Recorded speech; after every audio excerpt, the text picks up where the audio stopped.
Hey guys, আজকে কিন্তু গুজরাট আর আরসির final খেলা। আর আজকে ছিল 31 তারিখ। আর এই সন্ধ্যাবেলায় আমি কি করলাম চলো তোমাদের সঙ্গে শেয়ার করা যাক। আমরা কিন্তু প্রথমে চলে যাই একটা বিরিয়ানির দোকানে। সেখান থেকে আমি আমার আরেকটা দাদা 2 প্লেট বিরিয়ানি নিয়ে নিই, কারণ রাত্রেবেলা কিন্তু আমরা এটাই খেতাম। তারপরে চলে যাই আমি বাড়িতে। বাড়িতে যাওয়ার সময় তোমরা দেখো এই ক্লিপটা কতটা সুন্দর ছিল। ট্রেন যাচ্ছিল উপরে, চাঁদ অনেকটাই সুন্দর লাগছিল। তারপর বাড়িতে গিয়ে আমি এখানে চার্জারটা আমার ব্যাগের ভিতরে ঢুকিয়ে নিই। তারপরে কিন্তু আমি আস্তে আস্তে রেডি হয়ে যাই। রেডি হওয়ার পরে একটু টাইম ওয়েট করে তারপরে কিন্তু আমি বেরিয়ে পড়ি সেই দাদা বাড়িতে যাওয়ার উদ্দেশ্যে, কারণ সেখানে রাত্রেবেলা থাকবো এবং খেলা দেখবো। আর ওই বাড়িতে যাওয়ার সময় দেখো এখানে কয়েকটা লোকজন লক্ষ্মী ভাণ্ডার নিয়ে কি আলোচনা করছিল। তারপরে দেখো আমাদের বাড়িতে যেতে গেলে কিন্তু এই ক্যাফেটা এই রাস্তার পাশেই পড়ে। ক্যাফেটা দেখো কতটা সুন্দর, ক্যাফেটার নাম হচ্ছে প্রয়োজয়া ক্যাফে। তারপরে এখানে বাজারে গিয়ে কিন্তু আমি কয়েকটা স্ন্যাক্স নিয়ে নিই।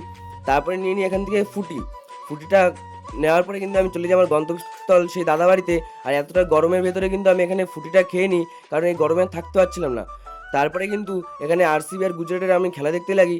আজকের জন্য এইটুকুই, টাটা, দেখাচ্ছ নেক্সট মিনি ব্লগে। আর আরসিবি কিন্তু আজকে উইন করেছিল।